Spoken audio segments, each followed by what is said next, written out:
Bueno, buenas tardes. Mi nombre es Yarlenis Mestre Malfrán. Yo quiero agradecer mucho la posibilidad de participar de este primer congreso, aunque sea por esta vía virtual.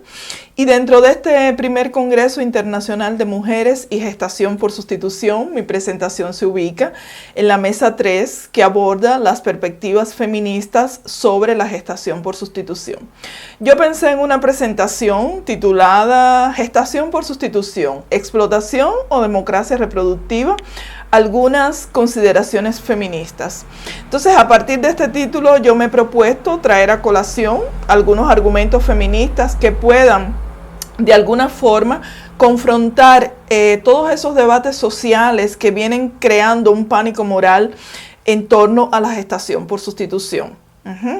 Es importante decir que cuando hablamos de un pánico moral nos referimos al momento en que una condición o un grupo de personas son definidos como una amenaza para los valores de la sociedad. En el caso de la gestación por sustitución, el pánico moral se organiza alrededor de ideas como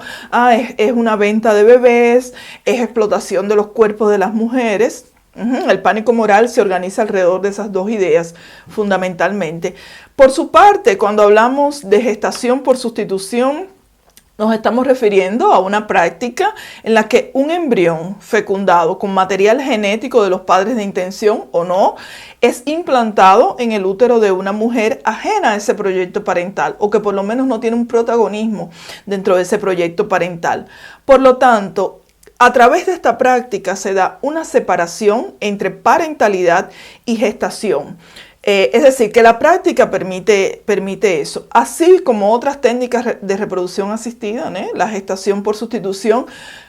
nos permite ampliar, expandir, renovar nuestros imaginarios sobre familia, sobre parentesco, sobre maternidades, paternidades. O sea, que a través de estas prácticas y de estas, así como de otras técnicas de reproducción asistida, podemos pluralizar, podemos concebir los proyectos de parentalidad a partir de una perspectiva plural que se basa en la autonomía reproductiva y en el consentimiento informado de las partes. Sin embargo, la posibilidad de expandir estos proyectos de parentalidad se ve cuestionada por el imaginario más común, más de sentido común,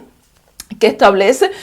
que la siguiente imagen de un feto fluctuando en el líquido amniótico y conectado por el cordón umbilical a la barriga de la gestante, la posiciona inevitablemente en el lugar de madre. Esta imagen es una imagen que la antropóloga feminista Marilyn Strater discute en su libro After Nature.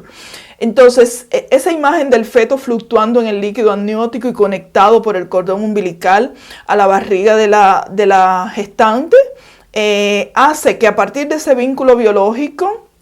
que implica cargar al bebé por 9 meses en la barriga de la gestante sea vista en ese lugar de madre. Sin embargo, como discute esa propia antropóloga feminista Marilyn Strater, esa imagen es bastante precaria y bastante insuficiente para abarcar todo lo que puede ser la parentalidad. Si tenemos en cuenta, por ejemplo, que madres y padres que adoptan no tienen ese tipo de vínculo biológico con sus hijos y sin embargo son también madres y padres. Entonces parece que dentro de este pánico moral reproductivo la obsesión por la biología se torna una pieza clave. Sin embargo, si vamos al contexto de los padres de intención,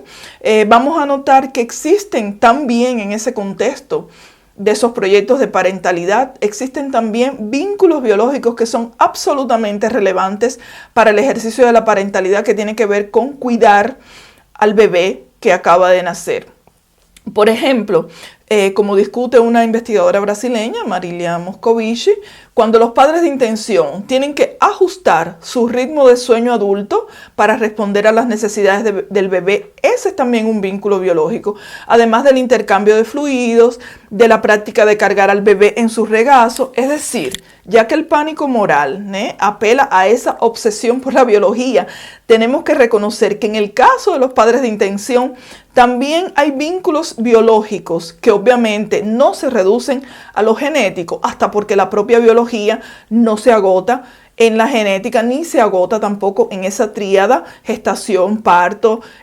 amamantar. Por tanto, también, si vamos a optar por la biología como el argumento más fuerte, también en el contexto de la parentalidad de los padres de intención, existen también vínculos biológicos, conexiones biológicas que son relevantes para mantener al bebé con vida, ¿no? Por tanto, ese apelo a la biología como una forma de deslegitimar el ejercicio de parentalidad de esos padres de intención es un argumento bastante precario, así como usar la biología para asociar la condición de gestante a la condición de madre es precario si tenemos en cuenta, como decía, las personas que adoptan y que no son objeto de ese pánico moral.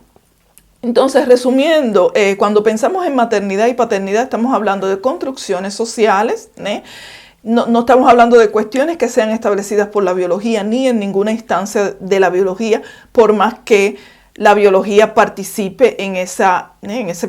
posibilidad de traer hijos al mundo. Entonces, ese pánico moral que equipara, que establece una equivalencia entre la gestante y la madre, recurre también a otros imaginarios que los estudios feministas han discutido y que se refieren a esa imagen de la maternidad como algo sagrado versus la imagen de la mujer profana, que supuestamente sería la mujer mercantilista, la que se objetifica. Entonces, esas imágenes que traen esos dos polos, que colocan esos dos polos, son formas de control de las mujeres y de su autonomía, y que cuando esa imagen de la mujer profana versus la mujer sagrada, cuando esas imágenes son recontextualizadas, en el caso de la gestación por sustitución, ellas tienen como objetivo estigmatizar esa remuneración financiera de las gestantes, reposicionando la dicotomía en el siguiente sentido: trabajo reproductivo basado en el altruismo versus un trabajo que supuestamente sería mercantilista, que tendría como base la objetificación, etc. Entonces, esa dicotomía que polariza esas dos posiciones y las entiende como incompatibles, realmente no considera que en verdad los vínculos de las gestantes con los padres de intención pueden de hecho erosionar y renegociar esa dicotomía. Como afirma Bruna Graciuso, una investigadora brasileña del tema,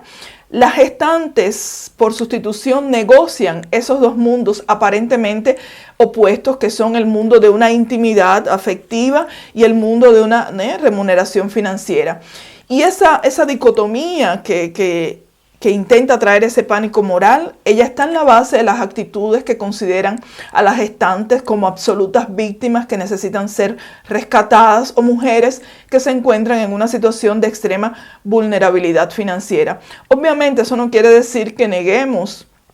la existencia de vulnerabilidades financieras, de posibilidades de explotación laboral que existen para cualquier trabajo que se realice en un contexto capitalista. O sea, ese riesgo no es exclusivo del trabajo de gestación por sustitución. Entonces, dentro de una perspectiva feminista, ni la consideración de las gestantes como víctimas absolutas, ni la romantización de su trabajo reproductivo nos parecen argumentos compatibles con el ejercicio de autonomía de las personas gestantes. Por el contrario, mientras más nítida sea la percepción de esta práctica como un trabajo mediado por la capacidad de gestar, más posibilidades existen de situar esa práctica en un contexto de derechos, y más posibilidades existen de considerar todas las condiciones de trabajo que pudieran disminuir esas vulnerabilidades posibles. En la medida en que esa práctica se entienda como un trabajo, entonces van a abrirse las posibilidades de tener acceso a una remuneración justa, de que el consentimiento informado sea justamente lo que regule esa relación,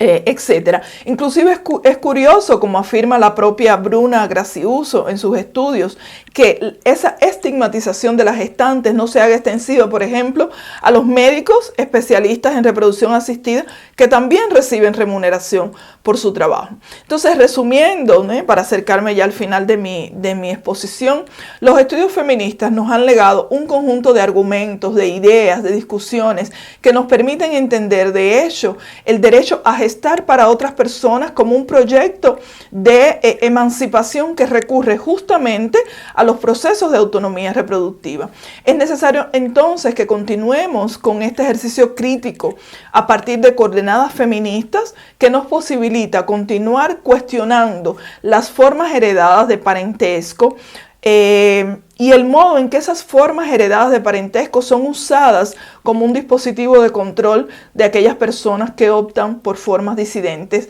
de parentalidad, de parentesco. Muchísimas gracias y hasta aquí llega mi presentación.